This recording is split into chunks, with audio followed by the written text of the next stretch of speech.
Hello everyone, a very good morning, good afternoon and good evening to all of you. This is your host Vaibhav. In today's session of JForex Indicators Explained, we are considering one more of a indicator developed by Chande, which were introduced way back in 1990s. We are now going to consider the indicator named as Chande's Variable Index Dynamic Average. And as per the name, you can make a guess that these are dynamic moving average which incorporates the volatility change in volatility along with this trajectory of the price while comparing the recent pricing data to the prior pricing data, so we get the trend while keeping in mind its volatility, relative volatility.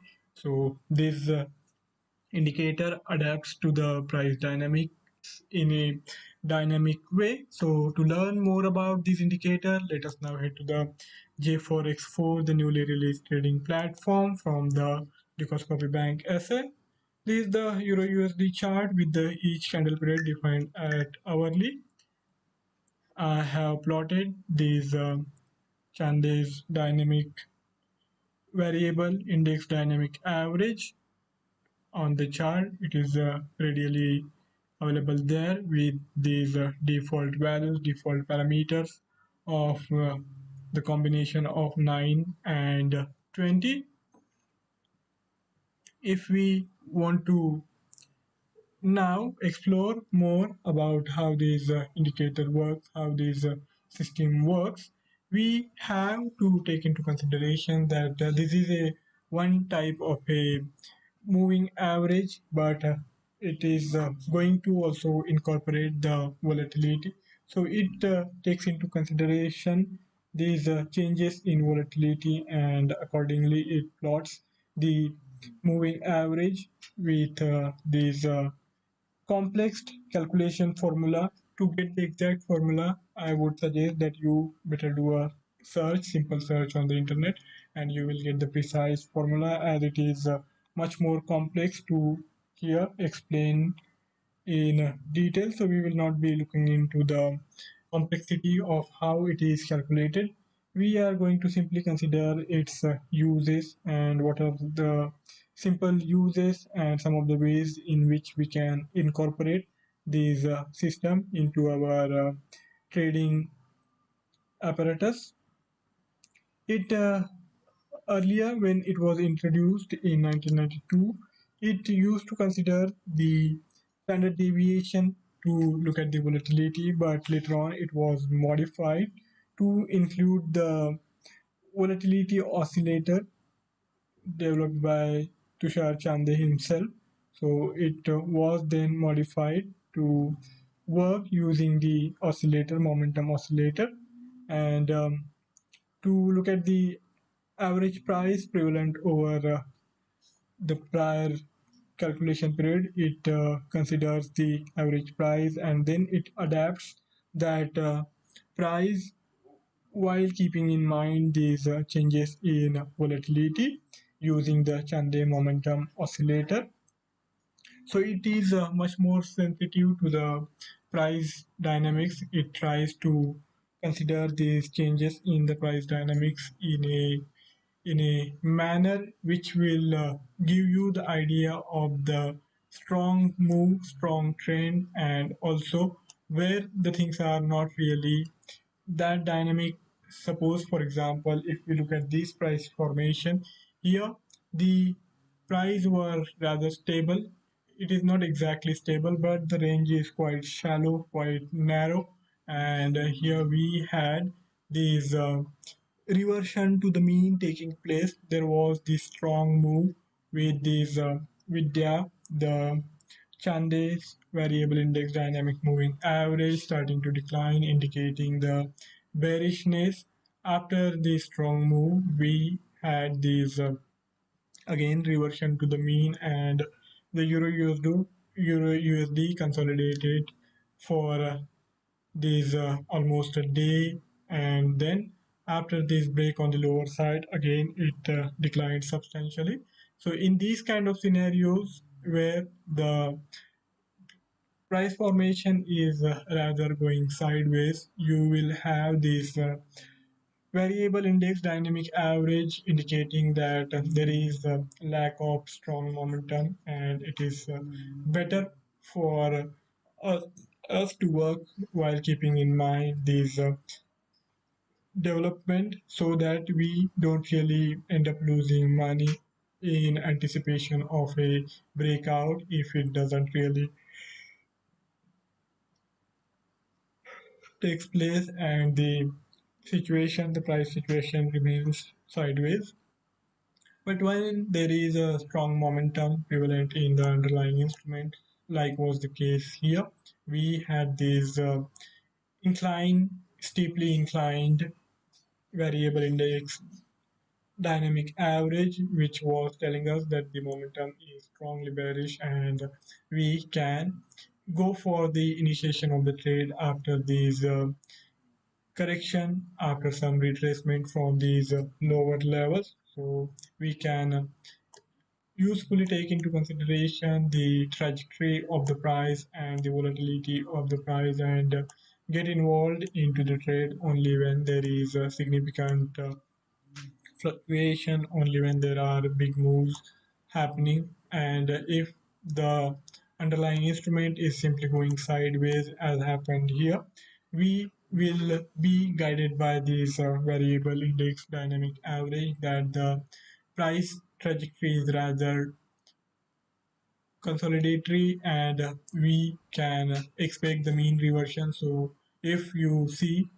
some move on the opposite side, if the price is going up above this moving average price, but it is not showing any steep incline in the variable index dynamic average, then you can expect mean reversion and short it. Same thing can be applied on the lower side. If there is not much of a change in the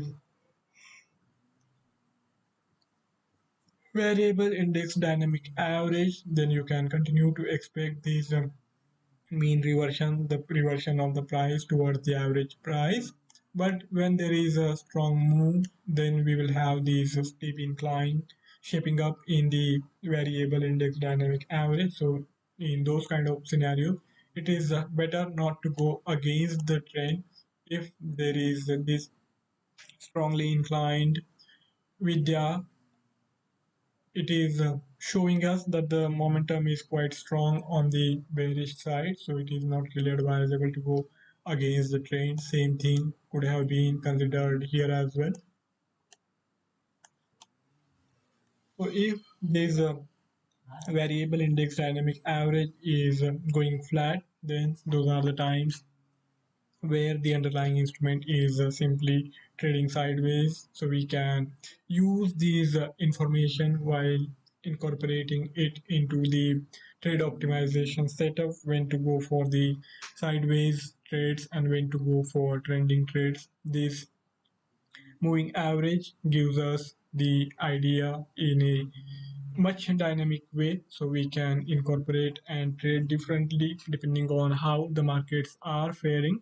And with this we are in a much better position to take the advantages of these changes in the price and go for the trades only when we feel that the short-term trend as well as long-term trend are aligned. Suppose, for example, if you devise a multi-time frame system, you can use 4 hourly candle formation to look for the larger time frame trend, whether there is strong momentum or simply things are going nowhere.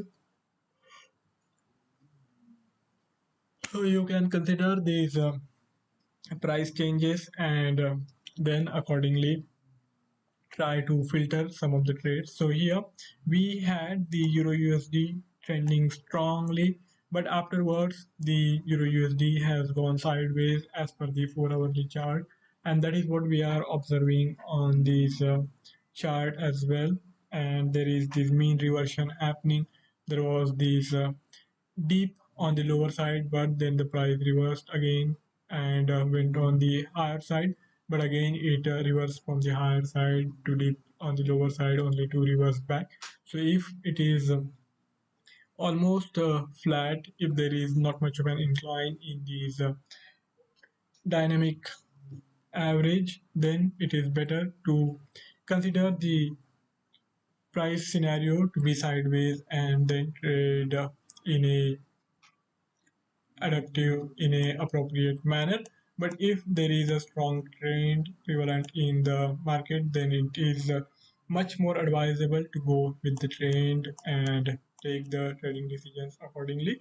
So you can see how the market is shaping up on the larger time frame as well as on the shorter time frame, and then you can utilize filtering mechanism. Suppose for example, if we go back to the 13th and 14th of April, where the 4 hourly variable index dynamic average was telling us that this trend was strongly bullish, then utilizing lower time frame data like 15 minutes or even 5 minute candle formation, you would have been able to target the entry points in such a manner that you would have been able to pocket significant amount of profit, and with that you would have stood in a stood to gain with these strong moves taking place in the euro USD. Now let us try to change it to the lower time frame. I think it is taking more time to respond. Okay, we will have to give it some more seconds as I see. Let's wait it out. So here till then, if we simply observe the chart from the start of the month, here you can notice that we have the euro USD in a bullish environment as per these variable index dynamic average, and in this kind of environment it would have been appropriate to adopt buy on dip strategy and go for the trades wherever the signs of reversal would have emerged on the lower side on the price scenarios where it was trading close to the 4 hourly variable index dynamic average, and also to filter out some of the trades and go for only promising signals. We can go for the system which tries to align the 15-minute and the 4 hourly time frame. So you will see, suppose if you want to work out, you can see how things are shaping up on the larger time frame as well as on the shorter time frame. And as we were considering the price dynamics around 12th and 13th of April, the momentum was strongly bullish as per the variable index dynamic average on the 4 hourly time frame. So here, whenever the price converged toward this average, you would have been in a position to take advantage of the situation as it started to again show the signs of a fresh move on the higher side. So the system could have been designed to take advantage of these strong trend prevalent on the chart, and when the price dropped, we had this drop on the lower side below these shorter time frame Vidya telling us that the momentum is now no longer bullish on the shorter time frame. So even if you are not really to short it, you would have been in a position to avoid any kind of buying now that the price trajectory has changed significantly. So in this manner, you would have started to gain when things were going in your favor, but you wouldn't have lost much money when things turned and started to go downhill for the Euro USD. So in this way, you would have been able to have the trend working for you, and when things go sideways you can simply sit on the sidelines and wait for more clarity to emerge. So we can devise this kind of system as well, while keeping into consideration the happenings, the developments on different time frames to get a better understanding of the changing pricing scenario. So with this, now I think have been able to explain to you some of the simple uses of how you can incorporate these dynamic average into your trading system to look for the profitable trading opportunities. I would say that you try it out on your own, see how it works, how you can best incorporate it in your existing system if you have any, or if you want to devise new, you can always tinker around the edges and see how it fits to figure out the opportunities where you stand to gain on more occasions than losses. Of course, you always have to keep in mind the shortcomings, the drawbacks, as this is a type of the moving average, and with that comes the shortcomings of other moving averages also. It is a lagging indicator, it is not a leading indicator. So the price changes are going to unfold in a candlestick much faster, and then in a course of time the variable index dynamic average will catch up with the pricing data. So this scenario has to be kept in mind whenever you are devising the system to work with this formation. So that's all from my side for today's trading session. If any of you have any query or any idea to share, do write to me in feedback and I would be more than happy to take the discussion forward. See you next time around with a new indicator to work with, new concepts to think about, new concepts to incorporate in trading system. Thank you all for joining in. See you next time around. Till then, goodbye.